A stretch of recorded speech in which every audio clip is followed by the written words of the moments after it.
Okay. Episode 15, Rebound on the River. A few weeks ago, Tel Aviv celebrated yet another sports achievement, with Hapoel Tel Aviv Basketball Club winning the EuroCup championship for the first time in its history.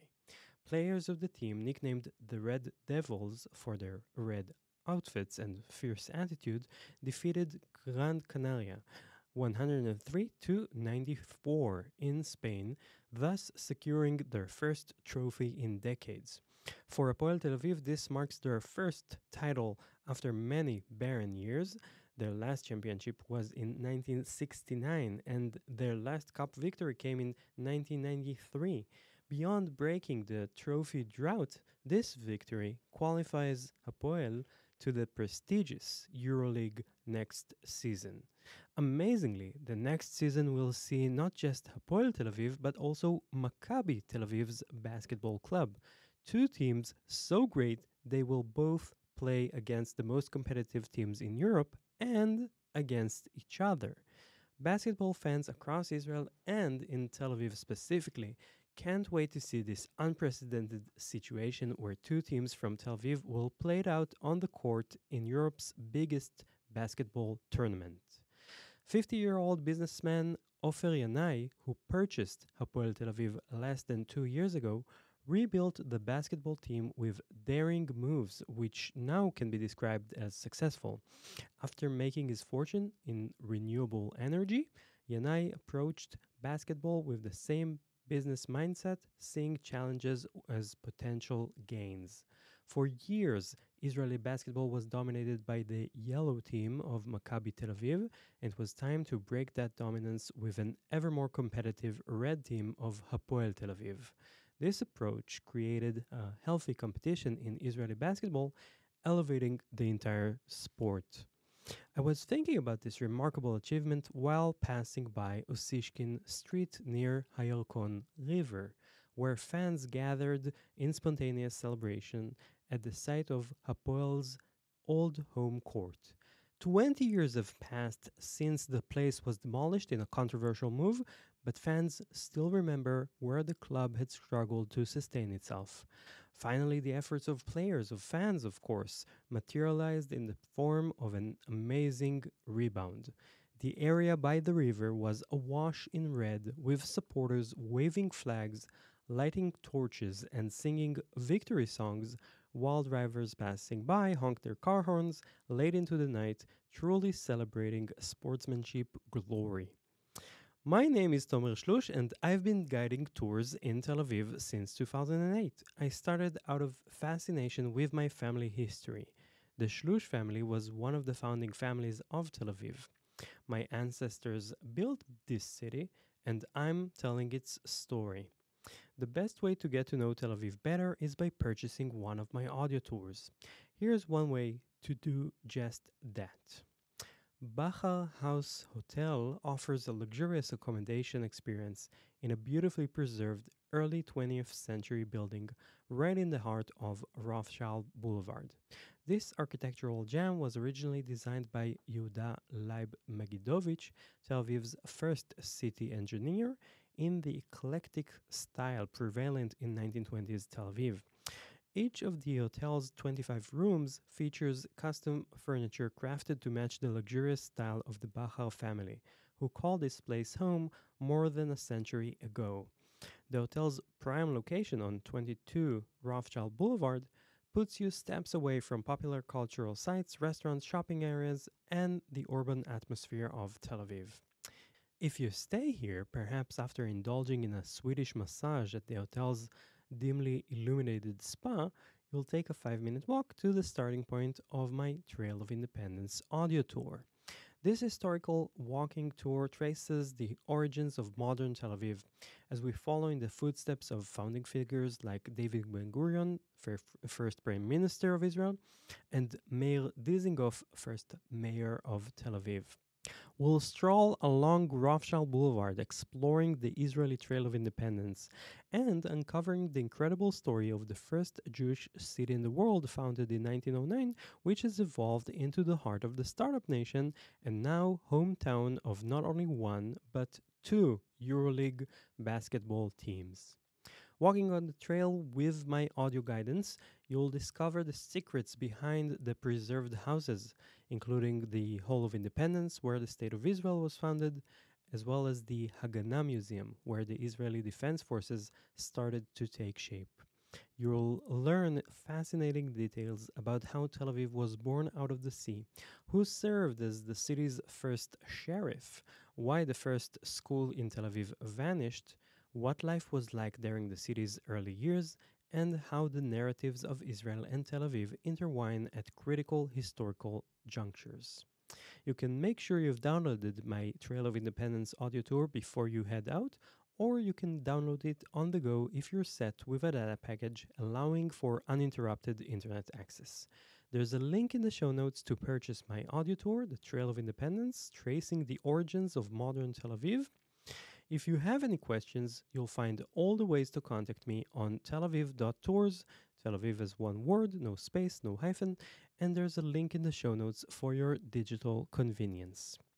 May in Tel Aviv has truly been a cultural extravaganza that showcases the cultural vibrancy of the city. The streets have been buzzing with festival energy, from the thought provoking documentaries screened at Doc Aviv Film Festival to the culinary delights of Tel Aviv Eat Food Festival. Last month, Tel Aviv also hosted its annual Fresh Paint Art Festival, exhibiting local young talent and the houses from within of interior design, architecture, and urban planning, with events taking place in more than 200 locations.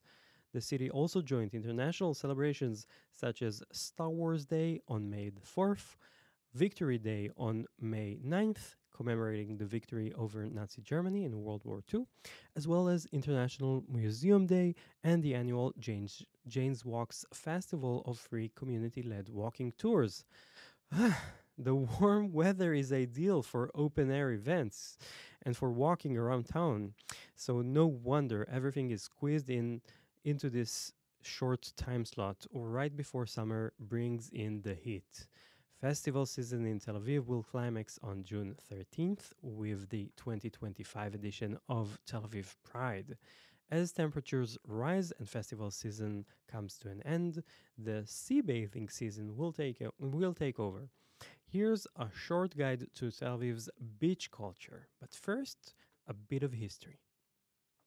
In April 1909, the 60 founding families of Tel Aviv gathered on the sandy plot of land that they had purchased together. Kids were sent beforehand to the beach to gather seashells, white seashells and black seashells. In the white ones, they wrote down the names of the families. In the black ones, they wrote down the numbers of the lots of land as they were parceled out on a map. The founders of Tel Aviv convened on a fine spring day on the plot of land that they had purchased together to draw a lottery. One kid took out a white seashell and another a black seashell. That's how each family was allocated with its part of the land, on top of which they built their new home. That's how Tel Aviv was founded, born out of the sea. By the way, you'll hear what happened next on my Trail of Independence audio tour. Interestingly, the first Tel Avivians planned their city a bit further away from the coastline, considering the exposure to the salty winds a nuisance. Later on, city leaders saw the advantages of the sandy beachfront, and already in the 1920s it was designed as a destination for relaxation, with a long promenade running along the beach, dotted with bathhouses, hotels, restaurants, cafes, and clubs.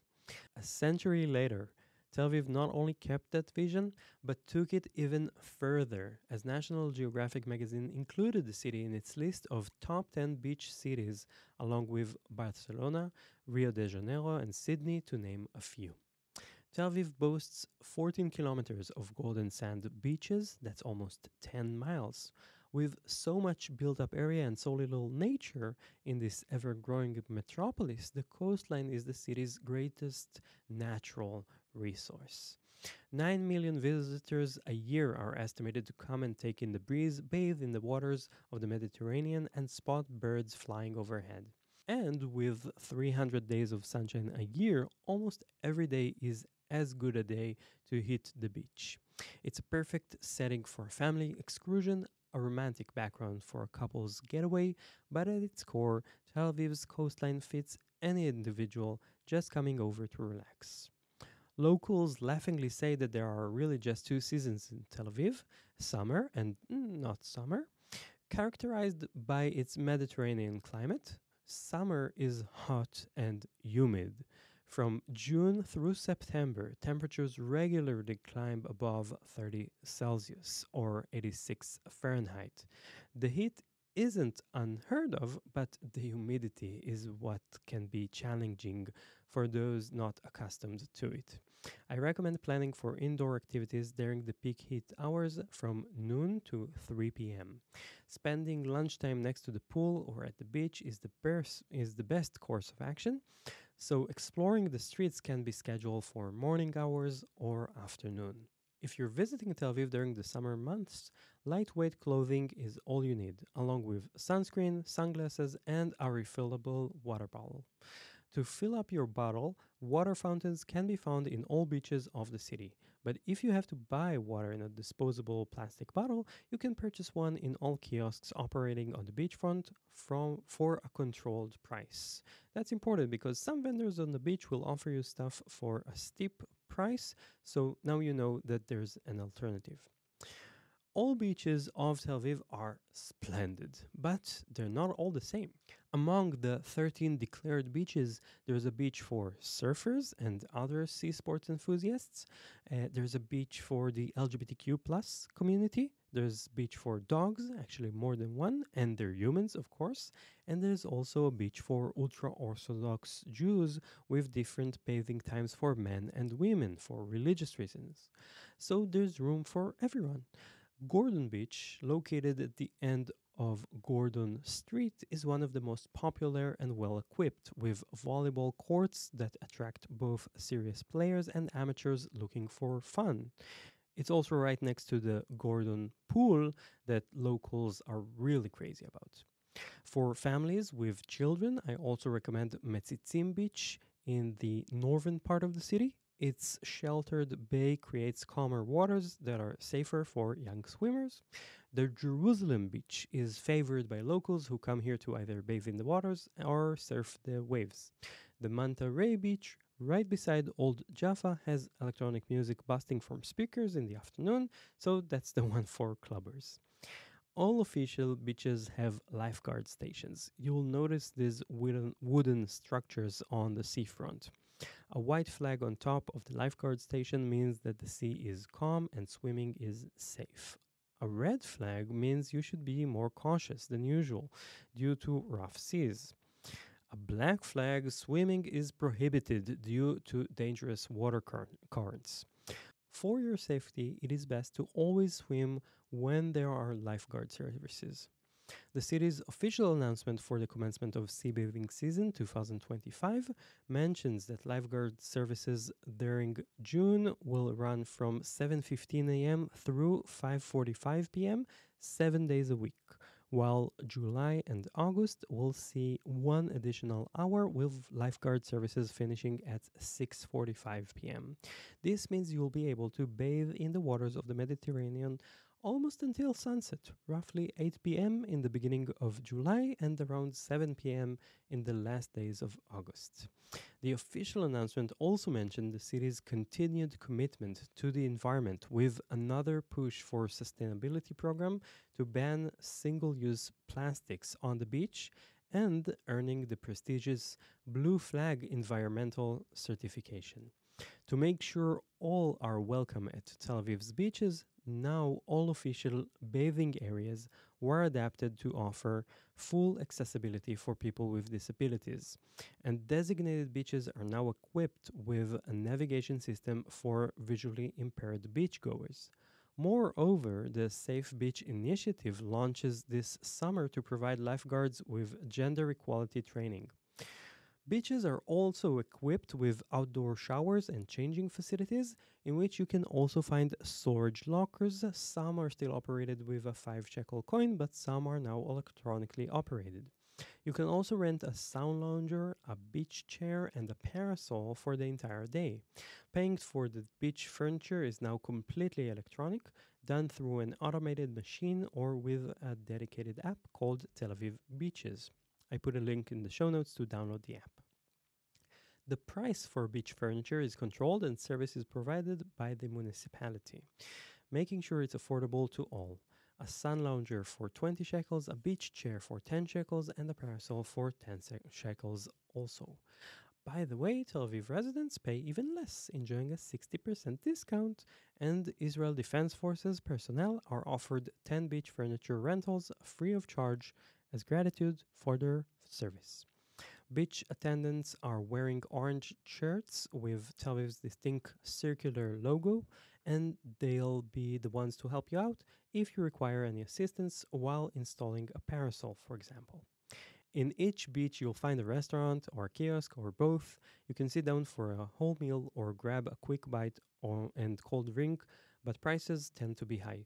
The city got you covered for the necessities, such as a bottle of water, a popsicle, and a light meal, the prices of which are controlled by the city to make sure that at least some basic items sold on the beach are affordable. You'll also notice the beach libraries scattered in several locations, allowing you to borrow books and read while sunbathing. Just pick a book up and bring it back when you're finished. Just in case the selection isn't what you favor, I recommend bringing your own reading material. It's a uniquely Tel Avivian pleasure to lie on the sand with a good book, occasionally looking up to watch the endless parade of paddleball players, known locally as matkot, along the shoreline. The beaches are also popular during nighttime hours, with some pubs and restaurants operating after sunset. Volleyball and foot volley courts also operate with artificial lighting, with players opting for the evening hours when it's not terribly hot to play an outdoors game. The promenade along the beach is filled with joggers and bicycle riders all hours of the day, some for fun and some as part of their professional training program, so anyone can fit right in. Thanks for listening, and you'll hear from me again when the next episode comes out next week. Until then, I am Tel Aviv tour guide Tomer Shlush, signing off and hoping to see you soon in Tel Aviv.